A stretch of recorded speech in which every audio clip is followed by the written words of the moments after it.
एक वादी में जो अपनी बेअहब रेशम और रोशन रंगों के लिए मशहूर थी, एक माहिर बुनकार एलियान रहता था।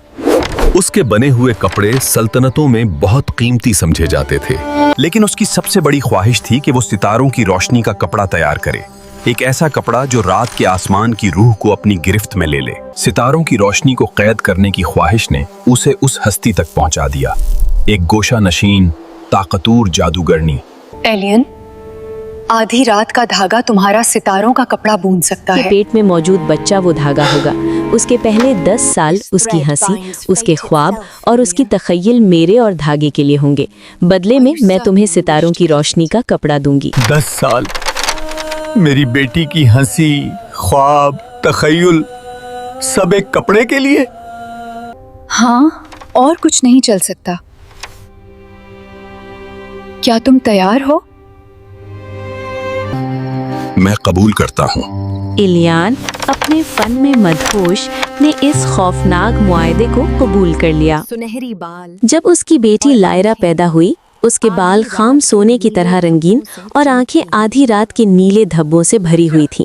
उसके 10वीं सालगिरह पर मोरून उसे लेने आई। तकदीर कबूल करनी होगी। रावी, मोरून ने लायरा को किसी मीनार में कैद नहीं किया, बल्कि एक ऐसी जगह ले गई जहां रेशम दीवारों में सांस लेता था।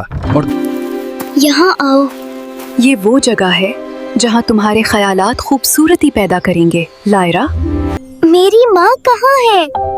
नदियाँ, आसमान। दुनिया बोर है। तुम इस धागे के लिए रंग पैदा करने आई हो, बाहर की दुनिया के लिए नहीं। तुम यहीं रहोगी। ये तुम्हारी किस्मत है और तुम मेरी हो। मोरून को डर था कि बाहर की दुनिया लायरा के जहन को मुंतशिर कर देगी और उसकी अंदरूनी रोशनी मुधम हो जाएगी। लायरा का काम था कि वो धागे को अपने तख़ील से जिंदा रखे।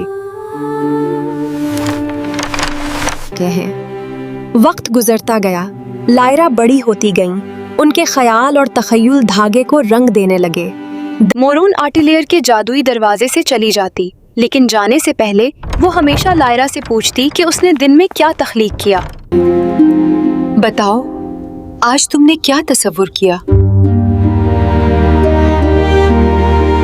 चांदी के महल, सितारों की रोशनी वाली नदियाँ। अच्छा, बनाती रहो। तुम्हारे ख्वाब धागे को कुव्वत देते हैं और वो हकीकत बन रहे हैं। मैं इंतजार नहीं कर सकती। लायरा, जो कोई और जिंदगी नहीं जानती थी, फरमान बरदार थी, लेकिन दिल के अंदर उसकी ख्वाहिश बढ़ रही थी कि वो रंगों की हकीकी दुनिया देखे, जिन्हें वो मुसलसल तसव्वुर करती थी। एक दिन लायरा ने अटेलियर की पुरानी पथरी बुनियाद में एक दरार देखी। ये देखने के लिए छोटी थी, लेकिन इतनी बड़ी कि उसकी आवाज बाहर निकल सकती थी। उसने वो लोरी गाना शुरू किया जो उसकी माँ गाती थी।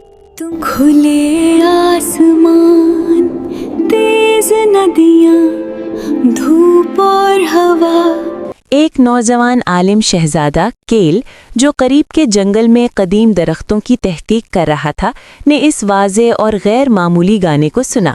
वो आवाज़ के पीछे गया और छुपे हुए ऑटलियर को तलाश किया। एहतियात से पत्थर की दीवार पर दस्तक दी और सरगोशी की। कौन गाता है? के बावजूद दरार के जरिए जवाब दी। कौन है वहाँ? एक मुसाफिर, एक दोस्त। बताओ, बाहर की दुनिया कैसी है? मैं सिर्फ तसव्वुर जानती हूँ, मगर शायद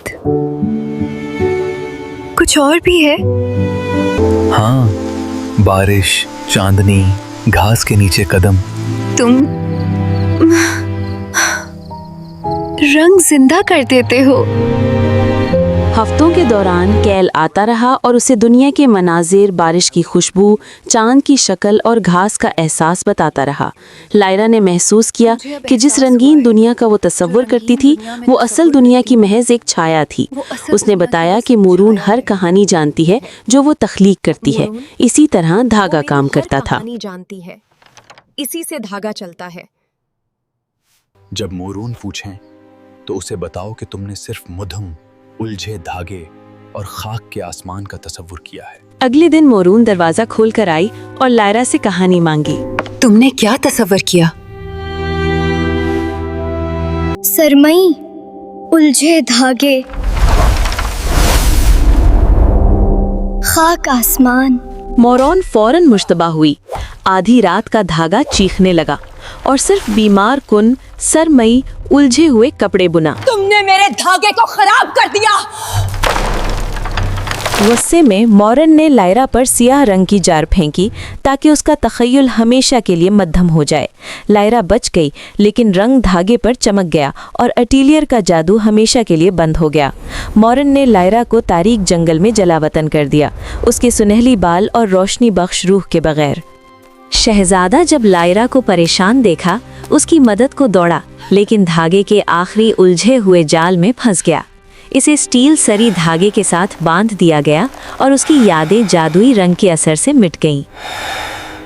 लायरा वीरान जमीनों में भटकती रही, उसका जहन दब गया, लेकिन वो अब भी गाने गाती रही, अब मध्यम और कमज़ोर। वो एक मुसाफिर दर्जी बन गई, सादा धागे से कपड़े मरम्मत करती, धागे की मसनूई कमाल से दूर। सालों बाद वो एक दूर के महल में पहुंची, जहां एक खामोश, खाली आंखों वाले शख्स के लिए कपड़े मरम्मत कर रही थी, जो स्टील सिरी धागे के टुकड़े के साथ खेल रहा था। ये शहजादा कैल था, जिसे कुछ याद न था, लेकिन एक बेइंतहा गम महसूस होता रहा। एक रात लायरा ने वो ममनू नदी का गाना गाया जो उसने पहले दड़ार के जरिए केल के साथ शेयर किया था। उसकी आवाज़ के साथ एक खालिस गहरी आधी रात नीली आंसू उस सरमई धागे पर गिरा। रंग फौरन केल की आंखों में वापस आ गया, उसकी यादें वापस आईं, और जब उसने लायरा को गले लगाया, उसके सुनहरी बाल वापस चमक उठे। केल और लायरा वादी वापस आए। आधी रात का धागा और वो हमेशा के लिए बंद कर खुशी दिया के गया। साथ एक दूसरे के साथ रहने लगे।